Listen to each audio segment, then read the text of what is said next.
Good evening, everybody. This is me, your host for the Huge Pop Wrestling Podcast. It's such a blessed Monday. It's Wrestle with Purpose night. Our guest tonight, he is a retired Marine vet who has been with CWF Rockwell for a long time. Our guest is a man of God and full of knowledge. He is the guy that you've seen on AEW. He's the Santa Claus. We will hear his testimony tonight, as well as other stories that pertain to wrestling and ministry. Give a warm hello to the man they call Beard. How you doing today, Beard? I'm doing fantastic. It is great to be with you tonight. Thank you for being here. I love. I was telling Beard before we came on. I love CWF Rockwell. I've been with you guys for over a year now. It's been nothing but a blessing for me, and I just hope that I return that in exchange, because you guys have been just it's unbelievable what I've gotten out of it. So well, that's the goal, right? We aim to put on a good show. We aim to touch the souls of everybody that comes in contact with us, right? Yes. And you're no exception. And it's truly our pleasure to bring Jesus to you. In addition to some really good wrestling. Absolutely. And I normally keep this for till later on, but since we're talking about it, it's you guys to me have been like a family. It's been that topic of brotherhood. My mom passed in October, and when that news came out, man, I had everybody from your roster. It was boom, boom, boom, boom, boom, boom. I say that because you guys have hearts of gold, and you guys love us like Christ loved us or loved us. Yeah, absolutely. And, I think that's the reason that we've got fans that have been coming to our shows for years and years. We've got churches and assemblies and stuff that have been bringing us back year after year after year. We don't have fans. We got family. Yes. So, yeah. Absolutely. A family here. Wayne Salva, Beard is a true man of God. He's a blessing to me and my family. Absolutely. Yeah, Wayne actually lives around the corner from me. And he's in charge of all of our media during our home shows. Awesome. He is a really, really amazing dude. Hey, Wayne. Awesome. Wayne, thank you for jumping in the chat. If you're on YouTube, I see, hit the subscribe button. Keep these numbers going up. I appreciate that. So the first thing we always talk about on any podcast when I talk with wrestlers are you as a fan. If we can go back to the kid age and even growing up, when did you become a fan, and what product did you watch? So my earliest memories of wrestling were watching probably in addition to the 80s WWF cartoon, right? It was a Saturday night main event on my 4-inch black and white television that was about the size of a briefcase, because the only place that I could watch it was in my room, and it was the only time that Mom would let that TV go into my room, was because she didn't want to watch wrestling. She grew up with her grandparents were just crazy over it. And I caught the bug really early. And I used to beg Mom to take me to the Sam Houston Coliseum in Houston to watch the guys down there. I remember the WWF coming through, and I begged and I begged and I begged for tickets. And my aunt came through, and the only wrestling show that I vividly remember seeing live was when the WWF came to the Summit in Houston, and she managed to scrounge up third row tickets. Wow. And my mom complained to this day about getting sweat on. So we were really close. It was the closest I've ever been to, a major production ring. Right. And I caught it and just never let go. If I can be in the crowd somewhere, I'm planning on being there. Yes, you do. He does. That's true. We'll get to that later. But man, I was thinking at that time when you got third row, they're probably the cost of what a upper level ticket costs now, because you can't touch a third row seat for. Forget it. Yeah, absolutely. Yeah. I have no idea. I was probably, oh gosh. Well, it was in the 80s, so I was under the age. I was not a teenager, probably. Okay. It left an indelible mark on me. I don't even remember who Hogan was wrestling, but I remember the yellow and red, man. and there's something about the show, right? I've been to a couple manias. I've been to a ton of shows,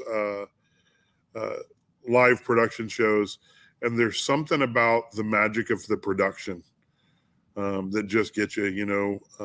This industry was kind of shot off from this old circus days, or we were the sideshow, but it was always a production. It was always something that's meant to get the oohs and the ahs, and something uniquely special about it. So, yeah. Who was your favorites growing up and now and current? Oh, wow. So growing up, I mean, we got to go through the eras, right? So absolutely Hogan, say your prayers, eat your vitamins. Him and Ultimate Warrior, Macho Man. Those three, I know that those are the big ones, but they stick out to me. I was also a closet fan of Jimmy Hart, right? Just how he was able to grab the attention of the crowd and hold it and be the distraction while everything else was going on, right? While his guys took care of business. That was really cool to me. Then we get into the 90s, and I did lose track for a little bit. I was a little busy, wearing my own uniform for a little bit of that, trying to figure out all that stuff. But, getting into the Attitude Era and, of course, Rocky. Man, I still remember him coming out with the blue fringe as Rocky Maivia and going, who the heck is this guy? But watching him explode and become who he is. But then, Shawn Michaels, I still remember the super kick in the barbershop. Yep. And that's when I understood what a heel turn was in that moment. I was like, oh my gosh, he's like, come on now. Yeah. And we can get back to him in a little bit, but moving forward, I think it wasn't until probably I got out of the Marine Corps. I got out in 2000, and they got back home and had a whole bunch more time for some entertainment stuff, and I really started enjoying some of the smaller guys. The big guys are great, but the small guys I love the energy of that show. So today, my kids ask me periodically who are your favorites. Daniel Bryan, now Bryan Danielson, or back to Bryan Danielson, right? But I didn't know him as the American Dragon to start with. My introduction to him was in the Nexus.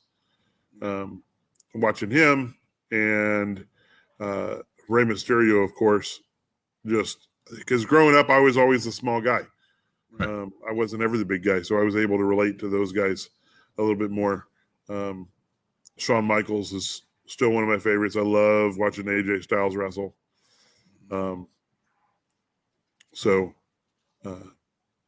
Yeah. And I never mentioned Stone Cold, but of course, right? Right. So have you ever met any of these superstars that you mentioned?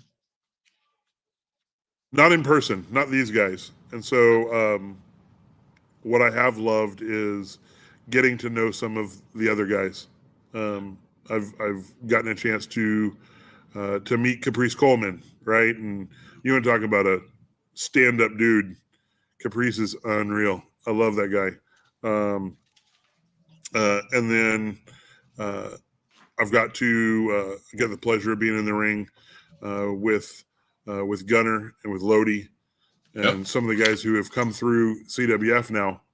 I got to meet Michael Tarver, who's not going by Michael Tarver anymore, but yeah, some of those guys. And it's what I like about the guys that have come through CWF is there hasn't been any ego. They're just guys who happen to wrestle, but they're truly just men first.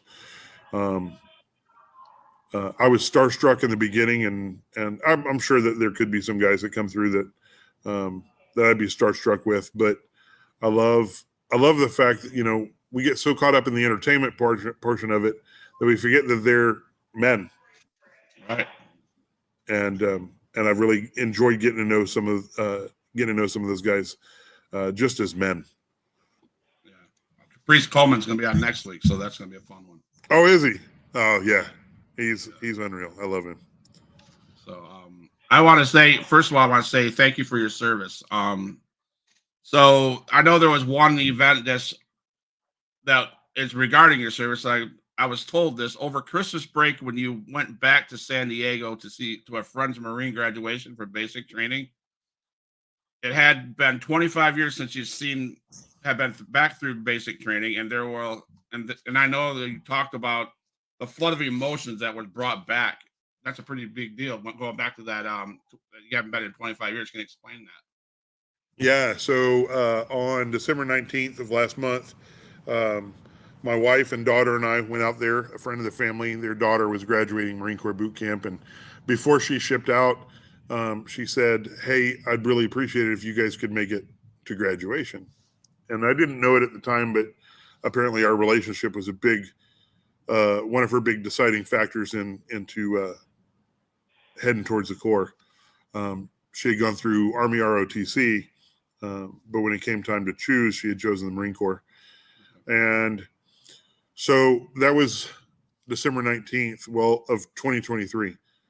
Well, it had been since August 2nd, 1996 was the last time that I had been on that base. And absolutely nothing has changed. Well, the entrance gate has changed, but other than that, when you walk on, it looks exactly the same as it did then. And my understanding is that it looks the exact same as it did in the 50s in the 1950s or even before that. They've done an amazing job of keeping the mystique and the history there. And when we got onto base, there were a number of times that I'd be in the middle of a conversation with somebody, and I'd just have to pause and go, "Hey, you got to give me a second."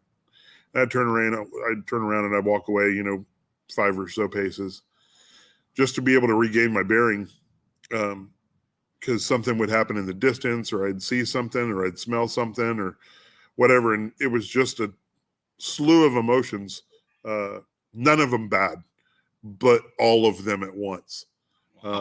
And so, some really good memories, believe it or not, of boot camp. That was the hardest 13 weeks I've ever been through.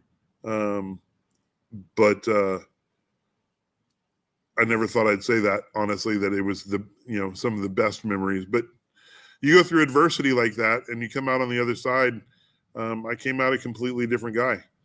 The core of who I was forged as a kid, but after that, I was man to a different degree.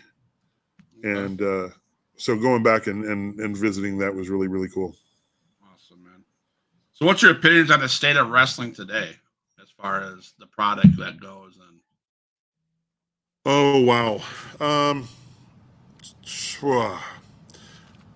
There's some really, really good things happening. I feel like competition at the top is a really good thing. I feel like there's a whole lot of talent that's yet to be discovered at the top.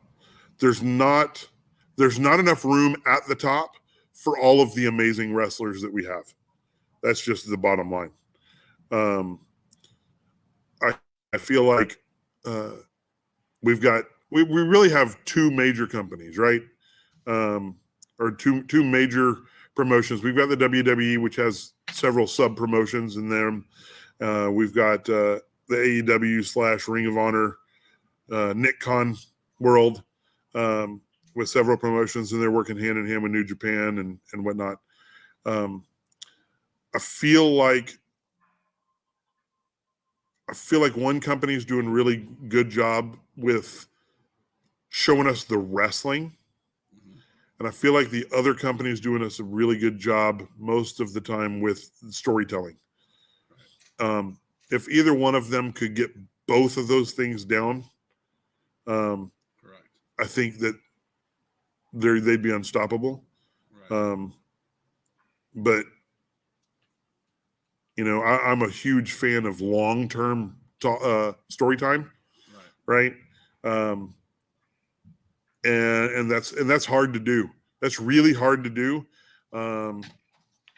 But I feel like we get better long-term production and a better long-term product when that happens.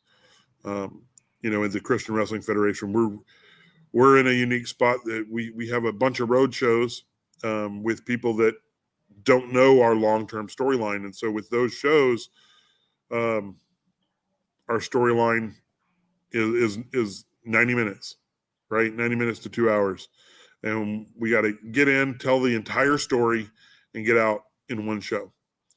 And we do our best to keep those as true to our long-term storylines that we have. We have 2 shows a month at this point. We've got Eternal and we've got Uprising, both of them. And the storyline between those 2 is fluid. But yeah, I'm just, the better the storyline and the better the wrestling, the better the product's going to be. And we're going to, we as an industry will be more entertaining. Right. So yeah, I don't know if that fully answered your question. No, yeah, absolutely. And you talk about storyline, and I love the independent wrestling scene, especially while I live in the Panhandle. There's Extreme Impact Wrestling over here in Panama City. Adrian Whispers here. He's the promoter. He's in the chat. But what I liked about that is they do every other month, right? They have a show, then they'll take a month off, and then they'll come back. And it's a 3-hour, 2 or 3 hour, 3-hour show, and it tells a storyline, but then it leaves you hanging like, oh my God, what's going to happen next? So they finish with what's going to happen, right? And I'm like, man, that's exciting to me. And to see what they got, the guys, they have so much heart to put on the show. They put out their full heart into it. And it's just interesting. But I get what you say. Yeah, we do have one that is great storytelling and one that's great wrestling. But I do agree. I think I'd watch more of today's product if it was combined somehow. Yeah. But, it's not that either one of them is bad at the other, right? The wrestling at WWE is still great. Right. And the storytelling is at AEW is still really, really good. But I don't feel like both of them, it's been a long time since any promotion has hit fantastic storytelling and fantastic wrestling at the same time. Right. It seems like they're governors on one of those vehicles at any given time. And as a fan, that can be frustrating. So we have Jeff Richter in the house. He says, hey, Santa. And also, I know Beard for 10 years. So, Jeff, hey, do me a favor on YouTube. Hit that subscribe button, please.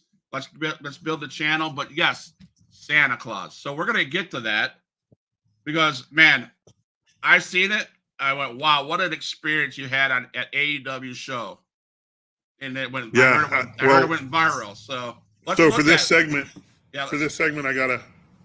All right, so let's put do the this thing, up right? Here. Yep. So first we have this. We have a picture. Where'd it go?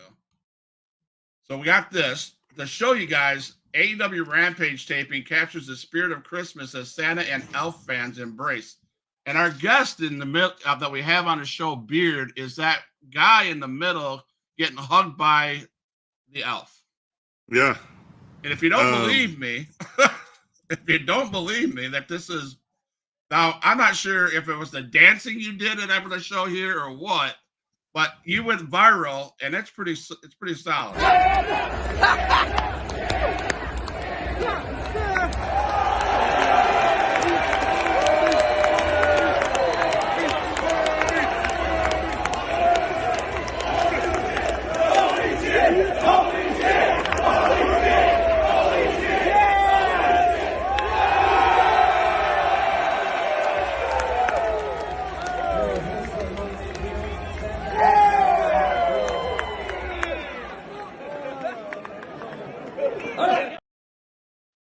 So walk us through that, Beard. So we had gotten there. So the CWF Guardian and actually Jeff Richter, do you mind who just chimed in? He was there right to my left at that show. But we had originally gotten there and we had tickets for the upper level. And the lady comes up and I was wearing a red hoodie and this hat. and the lady comes up. She goes, "Hey, you guys want to move to the floor?" And we were like, "Heck yeah, we want to move to the floor. Thanks." So we got down there, and the very first match was the triumphant return of the Von Erich boys to Texas, and that's what I went to go see. The night was complete. I could go home super happy at that point. But the very next match, they brought the faces out unannounced, who happened to be the Pillars of Destiny. Shout out to those guys. And they needed the crowd to get over a little bit, and so they pointed me out. And the next thing I know, the entire crowd just erupts, just unplanned. I didn't know what was happening. And the crowd goes crazy. And what you saw there was actually the tail end, or not the tail end, but my buddy Guardian, who was there, he caught the tail end of that, because that Buddy the Elf, that's a young 13-year-old kid from the area who happened to be there dressed as Buddy the Elf. And once they started chanting, he hopped out from his seat and ran across the floor, stood in front of me, and he was like, "Santa!" And I went, "Buddy!" And it wasn't planned. It was completely impromptu. It just was what it was. And I reached out to those guys, Pillars of Destiny. I love you guys. You guys gave me a moment that you didn't get. And very few guys have 10,000 people chanting for them ever. And it was just a really, really cool moment. And then I turned around, and the next morning I woke up and I had gone viral. Nice. Go figure. Go figure. So that's it. That's how Beard went viral. He showed up. That's the whole story. The whole story. Nice. So, what's the story behind the name Beard? Where'd that happen? Obviously, you got a big beard, but. So, when I first started here, let me switch back. Sorry, got to put on my other hat, right? Yeah. So when I started with CWF, I didn't have the big beard. I didn't even have the mustache, nothing. I just had a beard that came down. It was about this long, just coming straight down from my mouth. But it was unique and different, and nobody else in CWF had a beard. So they started calling me that. I ended up leaving for a couple years, got married. We needed to forge our family a little bit, made that happen. And when I came back, I had the full beard, and they were like, now you've lived up to your name. So there's a whole bunch of Christophers in the world, but not many of them can go by beard. Absolutely. And along with the beard, I heard there was a story that regarding that involved your beard and your father. That he wanted to see you shaved one more time. Well, he didn't ask for it, but in 2014, my dad had been battling cancer for 5 years, and we got the call that it's time. And it was a matter of, they believed it was a matter of days. And so he lived in Houston. I'm up in the Dallas area. Our promotion, I'm in the warehouse now. And we're in Heath, which is just east of the Dallas area. And so my uncle said, "Hey, I'm driving down. Your brother's flying down from Idaho. We're driving down tomorrow." All right, let's do this. And so I went into the bathroom and I shaved. My dad hated my facial hair, and so I went in and shaved. And when I came out, my kids hated it. They're like, "No, this is not okay." And my girls went back in their room and made me a prosthetic beard. But we got down there and I saw my dad, and the second I walked in the room, his eyes got real wide. He could barely talk, but he rubbed his chin. He goes, "Thank you." And it made it all worth it. And so he died. He actually passed the very next morning. I left it shaved for a week until we had his service. And so the last time that my chin got shaved was August 8th of 2014. So, and absolutely worth it. I'd do it again. It's much bigger and much, I guess, iconic at this point, but I'd do it all over again. if I had that opportunity. And yeah, That's an honorable thing you did, man. Seriously. So, So- I've told you that I was a foster dad, and of course I have 8 kids, and Yep. they all ask, why does Mr. Scott go back to his room early on nights? So I said, I have a podcast. I talk to many wrestlers, blah blah blah. So they have their set of questions that they came up with, and it's a new set Awesome. because. So here we go. I think there's please. 10, 12 questions. So they're real. It's like, what's your favorite animal? What's your favorite animal? Oh, well, if you ask my 9-year-old, hers is a cheetah. And so I have to give the nod to the cheetah, but mine's probably man's best friend. Give me a dog. All right. What's your favorite book to read? The Bible. Okay. What's your favorite song to jam out to? Oh, right now we're going to go Toby Mac, Promised Land. Okay. Favorite food? Pizza. Okay. I'm going to stop you right there because I scrolled through some pictures. And, dude, you look like one heck of a barbecue fanatic, a smoking guy.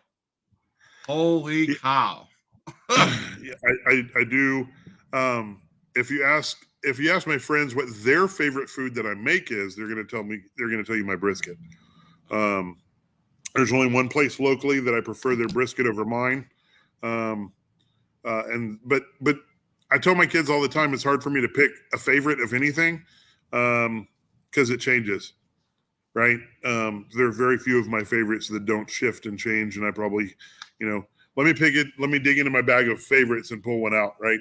Right. And lately I've had a lot of barbecue lately. So that's the only reason probably I didn't say, brisket. Okay. So I just smoked tonight, actually, prime rib and pork tenderloin. So that was pretty nice.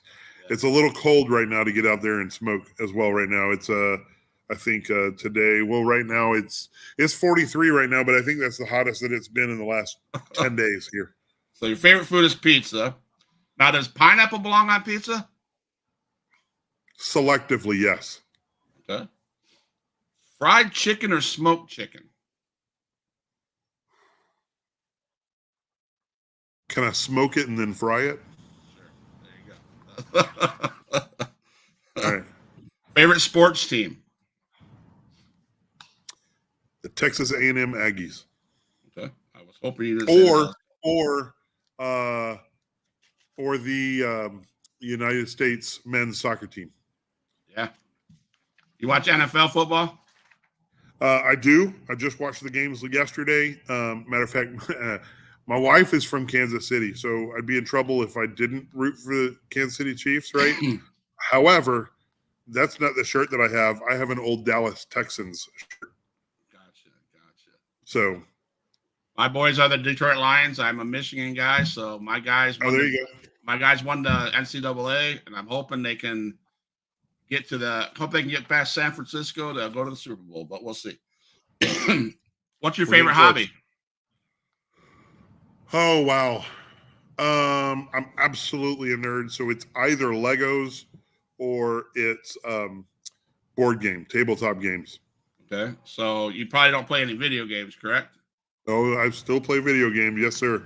What's your favorite video game? Right now, I'm still down with Halo Infinite. Okay. What is your favorite potato chip? This is a new one. Generically, it's salt and vinegar. Okay. Specifically, it's probably Miss Vicky's salt and vinegar chips. Okay. Where do you like to go on vacation? I prefer to go to the mountains rather than the beach, but my official answer is anywhere with my wife. Smart answer. Favorite Bible verse and why?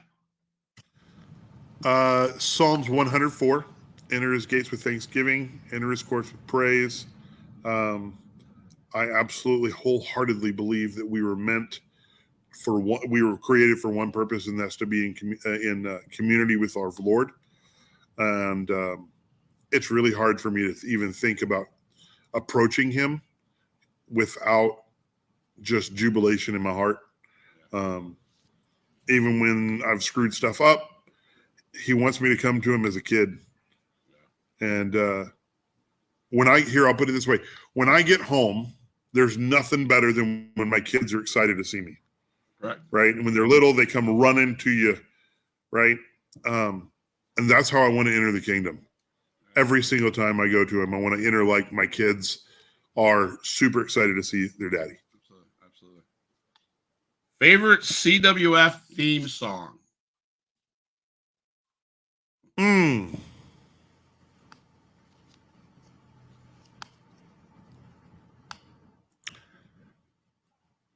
Wow, that's hard.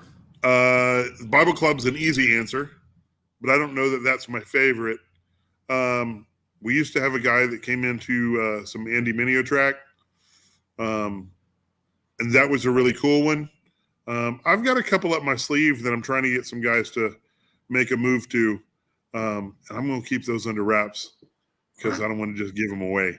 But yeah, I like it when it's either upbeat and you get the crowd going, or something that's a little off and unpredictable. Yeah. So you mentioned my favorite. This is my favorite. I am the way, the truth, the light. Nobody comes to. That's my favorite. Yep. Bible Club. Bible Club. Quick Bible Club fact. Shout out to Johnny Lawless, who just had a couple come into his family just in the last couple of weeks. It's all over social media, so I don't mind sharing. They adopted a young lady. Nice. And they had their baby boy. So congratulations, Johnny. Yeah, congratulations, Johnny, for sure. Favorite CWF wrestler, both single and tag team? Oh.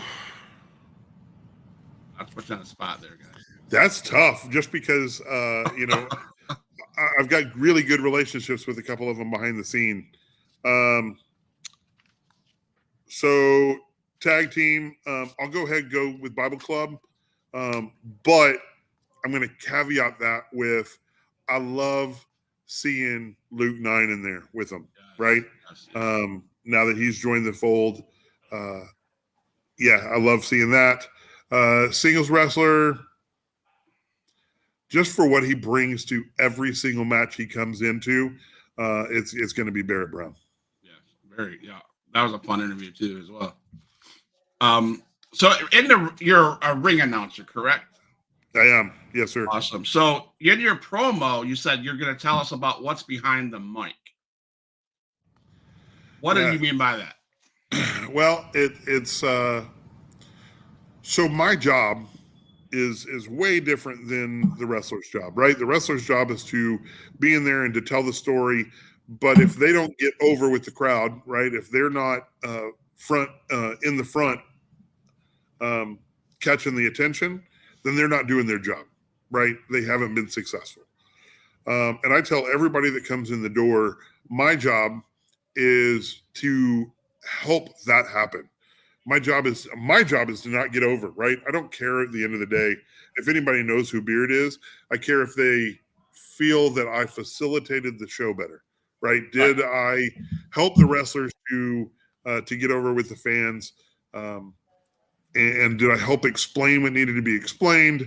Did I help advance the show? I don't have an ego at all when it comes to shows. I could care less what anybody walks out the door thinking about me. I care what they think about the product. Right. Okay. So, yeah. All right. What is or was your favorite show or match to announce? And is there any favorite memories that you could share from CWF? Hands down, my favorite show my favorite match that I've announced was last May, and it was Shiloh versus Phil, the Real Deal Bishop, for Phil's retirement match. They went into it, and Phil was either walking away with the belt or he was walking away. And to his credit, he absolutely has walked away. He has no interest in getting back in the ring. He's been offered a number of times, hey, can you come back and just, what do you think about just doing one more? And he's like, no, I'm done. But he's a good friend of mine, and he was an usher at my wedding. And so to be able to do that match and to announce that match, that hands down, that was my favorite match I've ever. And we'll see if it ever gets stopped. I don't know. But it meant more, that match meant more to me than just about any other match I've done. And I don't know that I could pick a show. Okay. Maybe my first one, man, I was nervous. Yeah. So I can tell you right now, like I said, I'm a foster parent, but I do this podcast. I think that's a hobby. But I pray and pray and pray that one time that's I get a break. I'd like to do announcing. I'd like to do commentary. So one of my goals is to get out to see you guys sometime at a CWF event, and I want to sit next to the Beard and just do a show, And I unfortunately I was offered by Rob Vaughn to come out in May for your 24th anniversary, I think it is. Yeah, absolutely.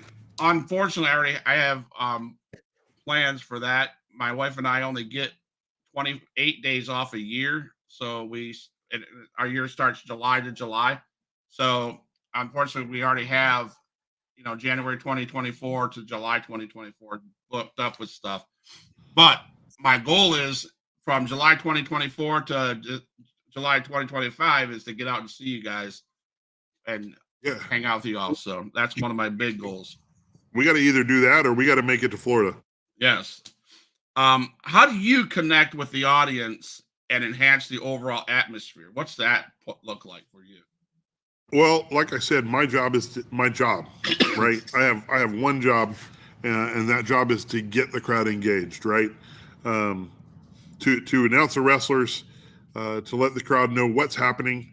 If we have a match with a unique stipulation, whether that's escape the cage or no disqualification, my job is to get that across, clear, concise, and in as few words as possible.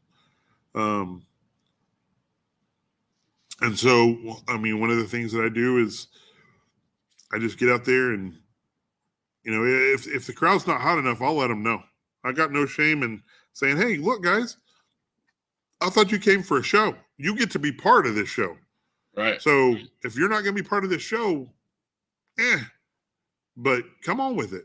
Right. And about halfway through, because there's always a little bit of information that I've got to communicate, whether we've got some brand new merchandise or something that this is happening or that's happening. And just like you've plugged the podcast several times already, I'm constantly plugging Christian.com and Christian Wrestling Rockwall on YouTube. And then everybody gets tired. The crowd gets tired of me plugging stuff. And I'm like, all right, well, you didn't come here to hear me talk, did you? Right. And everybody's like, no, get off. Let's do this. Come on. But, like I said, I've got no pride in it. So whatever it takes to get the crowd back involved, I'm willing to do. Just shy of taking a whole bunch of bumps myself. There you go. Have you ever taken a bump? I have. Only a couple. I am not a trained wrestler. And so, but whatever it takes to get them over, right? If they come to me, if they ever come to me and go, hey, what do you think about this? Whatever it takes, I would put my hands in any of those guys, or my life in any of those guys' hands. I trust them all. Awesome. So, do you have a favorite ring announcer that you like? Yeah, can you name one of the best? Probably Howard Finkel.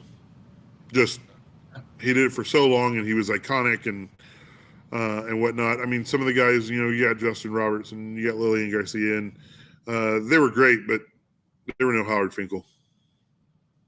Now, would you classify Pat McAfee as an announcer? No. Great commentator.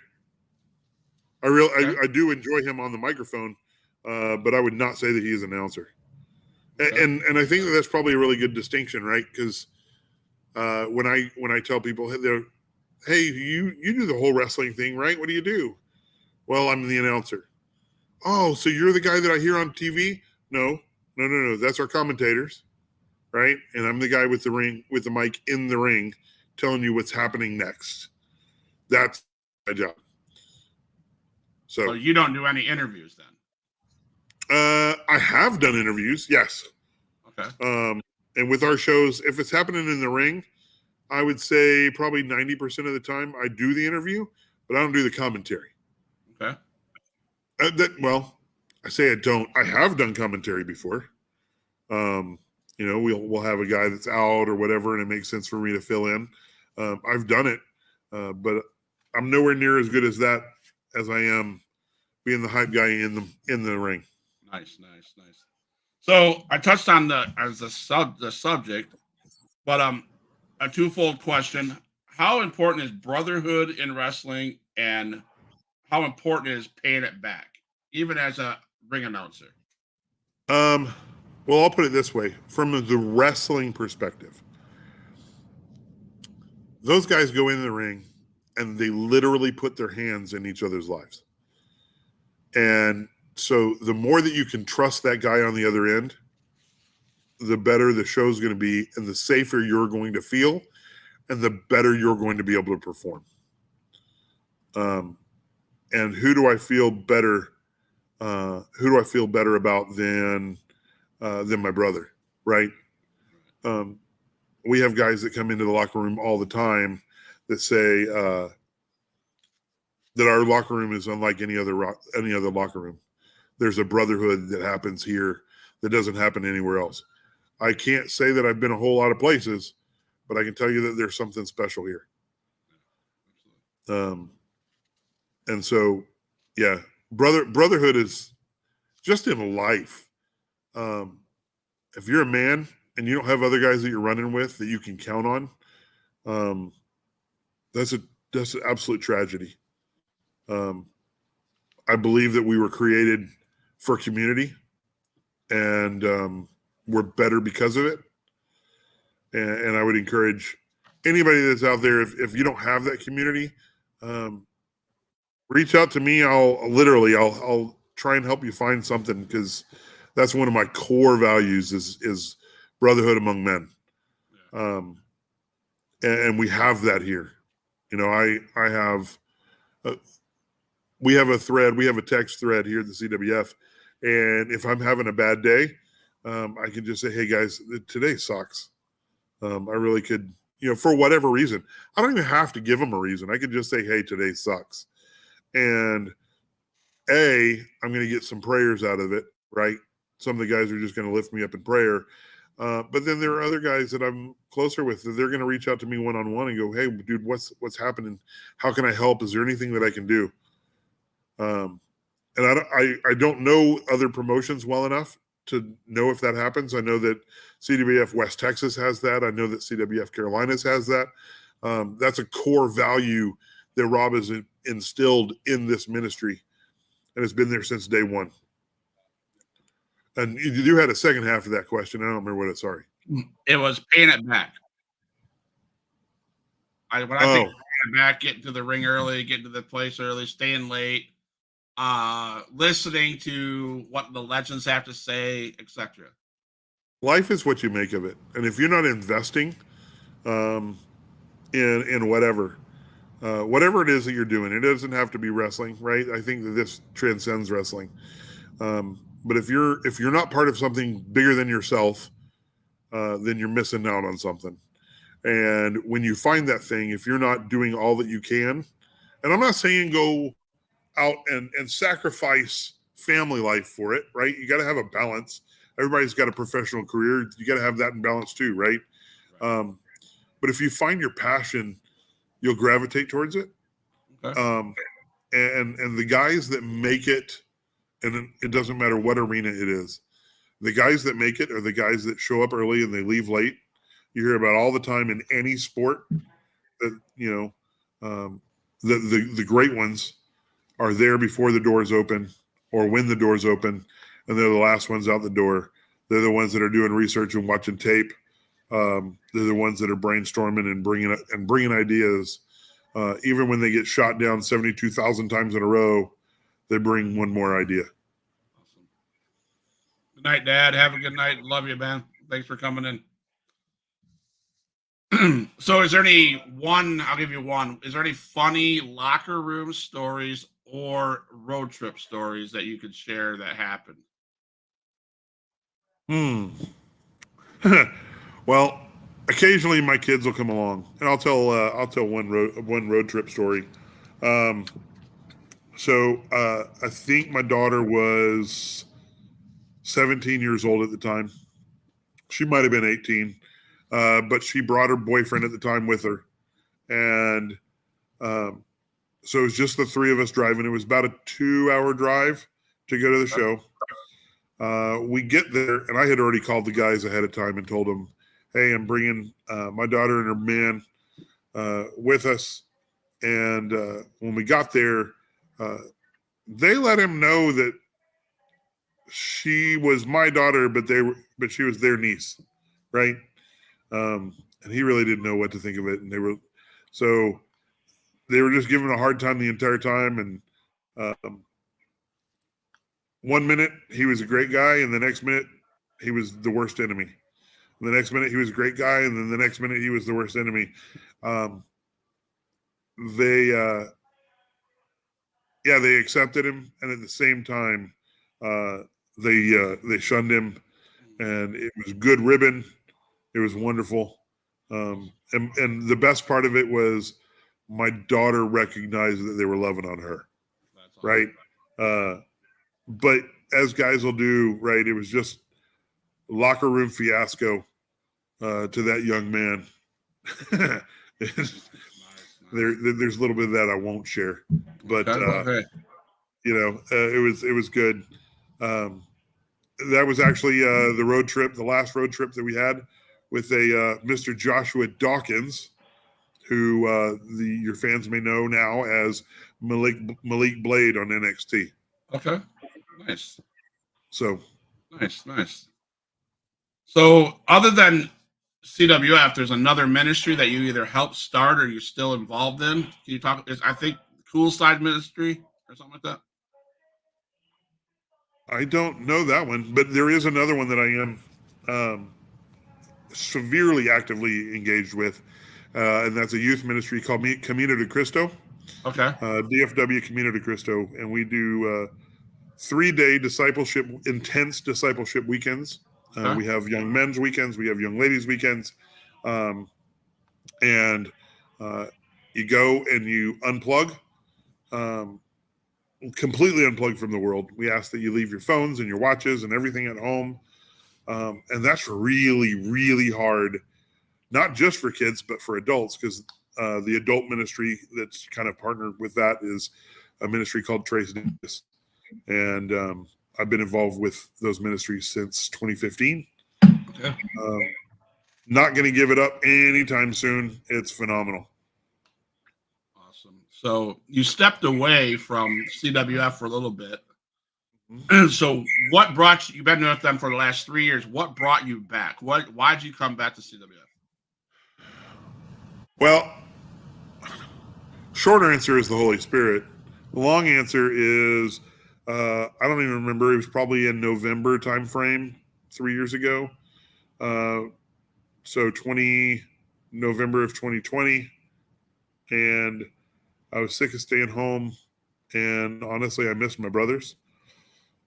And I told my wife, I said, "Hey, I think I'm going to go to the show." So I just showed up at one of the ZWF shows here in Heath, or here in Fate rather, and excuse me. I walked in the door, and every single one of the guys was like, "Dude, we've missed you. Where have you been? Why are you not here?" And I said, "Well, I've been trying to get this family going and doing that side of my first ministry, right? Because if the family's not right, if I'm not good with my wife, if my kids aren't in a healthy spot, then I got no business plugging in elsewhere." I said, "God's been doing a couple other things, but I miss you guys." "Well, you should be here." I hear you. I miss you guys. Next month was pretty much the same thing. I missed them again, so let's go and let's get plugged in, or let's go to the show. I think that time I brought a buddy with me, and same thing. Why aren't you here? Why aren't you here? Third month, same thing. I really miss them. I want to go see the show. At the time, we were only doing one show a month, and so yeah, it just I showed back up, and they demanded to see more of me. And so then I started showing up to Monday night trainings. And those of us that aren't in there, we work on some other stuff, including just hanging out and being brothers. And then we have a Monday night Bible study after they're done taking their bumps and running the ropes and all that. We got a Bible study, and we all get in the ring and do that. And some of us go for a really late dinner after that. And I never left again.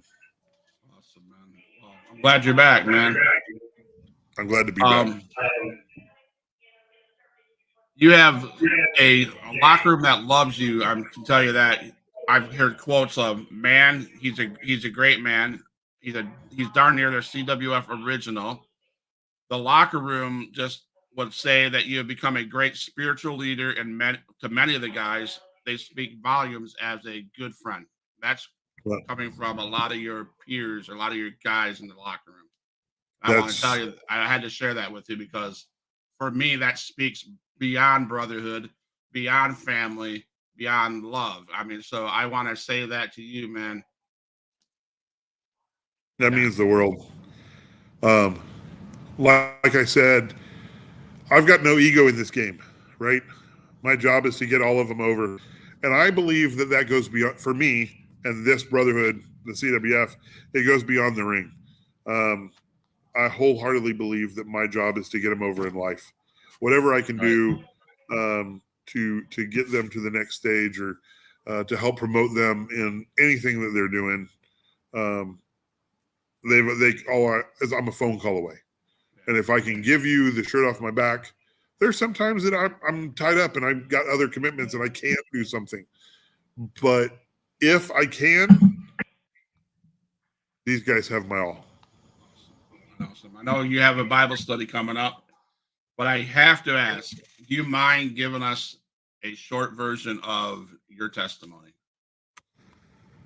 Yeah, sure. I'll give you the ugly stuff too, because that's important. Yes. I grew up in the church. Dad was not in the church, but Mom was there anytime that the doors were open. And if the doors weren't open, then we were hanging out with church friends. And so at the ripe age of 6 years old, I accepted Christ as my Savior, and I knew exactly what I was doing. What I didn't understand was the ramifications of what that meant. Because Jesus doesn't promise happiness. He doesn't promise easy. He promises that it's worth it. Matter of fact, he promises that we will have suffering and we will have pain and we will have hard times, but it's worth it. And so as I grew up and in my teen years, I got into girls and not drinking and stuff yet, but I absolutely was living my best life, right? And went off to college, failed out of school. The whole time I knew the truth, but I was running hard. I was trying to do everything my way. And at some point in the Marine Corps, God yanked my chain really hard and said, I thought I told you that you're mine. And that sounds harsh, but it wasn't. It was so loving, because at the same time I had to stop and I had to look where I was, and it was dark where I was at. Drinking all the time, chasing girls, and not happy in any way, shape, or form. And so I came running back. And that was the first time I came home. And I was living for him. I was doing what I could. But I was kind of living a double life a little bit. Got married, had 2 amazing daughters, but I was not the best husband that I could have been. Ended up in a divorce. And it was during that time that I was single after that divorce that I found these guys with the Christian Wrestling Federation. And I don't know that I was the most trustworthy at the time, but they trusted me enough to help me point me in the right direction. And a bunch of them were right there at my side when I found my new bride, and they were all at the wedding, and a couple of them were in the wedding. And shortly after that, I told him, I said, I've got to go do this thing, and I've got to make sure that my marriage gets on track. And so we were doing that, and had an amazing life. And then I was stupid all over again, and I ended up cheating on her. And if you're watching, I love you. The most gracious woman I could have ever asked for. I came clean with her. Holy Spirit told me one night, you're not going to bed until you tell your wife everything. And so I told her everything. And to her credit, it took a while for the forgiveness to actually manifest, but her grace chased God. Not one night on the couch. She saw my remorse. She saw all of it. And I'm in debt up to my eyeballs and forever will be. But she doesn't hold it over my head. We're partners. And we put God in the middle of it all. And through his grace and his forgiveness, she was able to forgive me. That's not who I am today. And she knows that. And so we have a better marriage today than we've ever had before. It's all by the grace of God. And it's all because I give him everything. I would have nothing if it wasn't for him, because left to my own devices, and I proved it, I'll screw it all up. Yeah. And so, I had to chase him. Because he's the only thing worth chasing. If it's not of God, ashes to ashes and dust to dust. I learned something. So I mean, my wife and I had a rocky moment in our marriage, and I learned a lot about forgiveness and unforgiveness. It happened. Whatever happened, and we separated for 4 months, and we got back together. And I say the words, "I forgave you," blah blah blah, forgive you, blah blah blah. And I really didn't realize the importance of forgiveness and what unforgiveness could do to a person. Like, Yeah. and what I say is words, but if I don't mean it, it doesn't come to fruition, or whatever that word is that I'm looking for. And I was in a service at our church. I was a youth pastor, and I was in the morning service, and it was about unforgiveness and about forgiveness and about what God did. If you can't forgive somebody truly, you're holding them back from their blessing, or that's what the word was speaking to me. And I was like, okay, I'm cool. But then it came the altar call, and I'm like, and they're playing this song, a couple songs, and God's tugging at my shoulder. He goes, go up front. I said, I don't have to. What am I going to do up front? And started speaking more in my heart. And he said, go. And I said, okay. So I went up front. And I said, okay, here I am. And I go, what do you want me to do? And he goes, you know what I want you to do.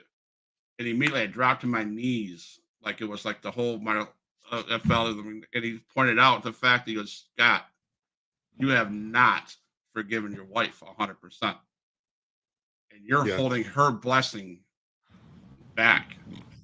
Now she was suffering through with depression and anxiety disorders, et cetera, et cetera. And I know that because that's what we lived it, right? And she's been trying to get, she's praying every night, and I'm just whatever. I'm saying I forgave her, but I really don't. And I finally that day I said, God, I forgive her. I cried out, and he pointed out, she's in the car. Go talk to her. So I went and talked to her, and long story short, she was like, I've been waiting for you to say you really forgive me. And so that kind of like blew my mind. And I will say this, I mean, a month later was the first time she heard birds sing in 3 years. Wow.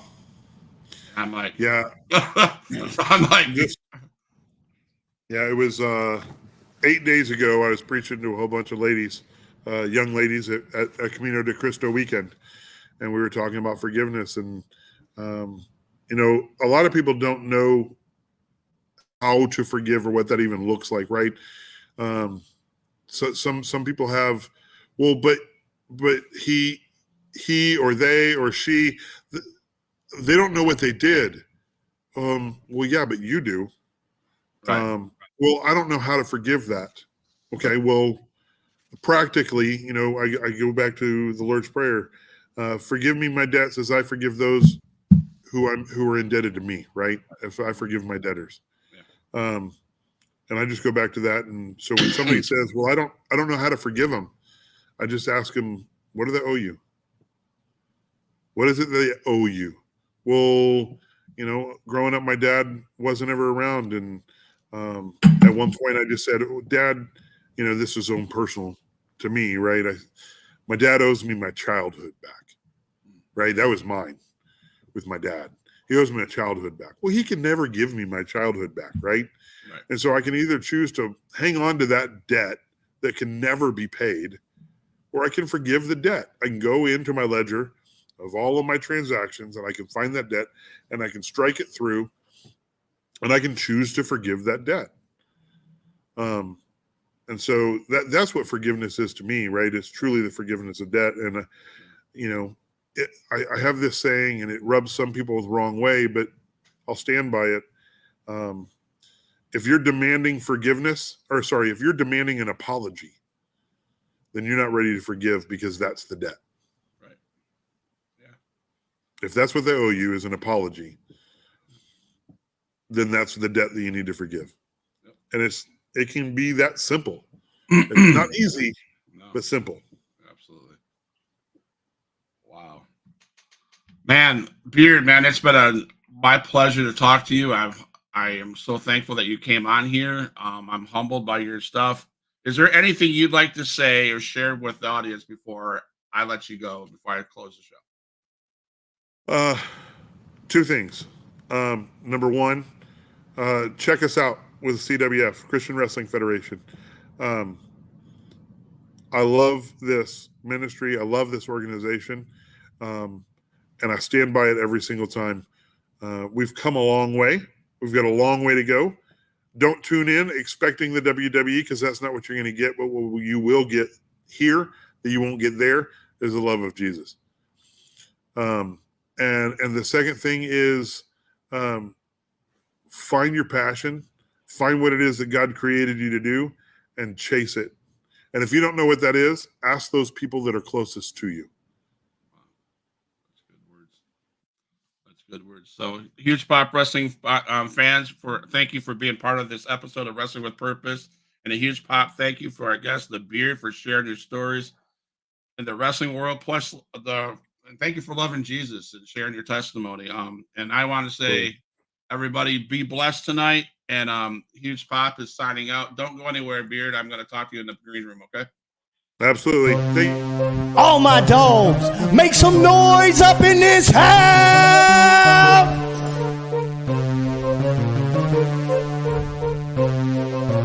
Who is in the house? Who is in the house? It's the gangster of destruction, so you know what's going down. And when the drive-by's coming, then you better hit the grind. Cause when your body hits the canvas, then your head is knocked out.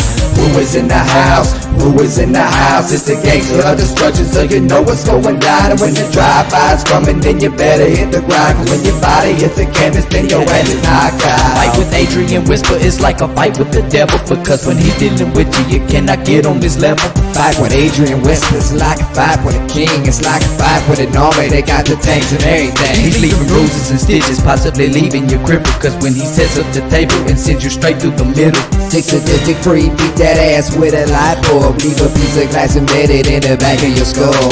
Who is in the house? Who is in the house? It's the gangster of destruction, so you know what's going down. And when the drive-by's coming, then you better hit the ground. Cause when your body hits the canvas, then your ass is knocked out. Who is in the house? Who is in the house? It's the gangster of destruction, so you know what's going down. And when the drive-by's coming, then you better hit the ground. Cause when your body hits the canvas, then your ass is knocked out.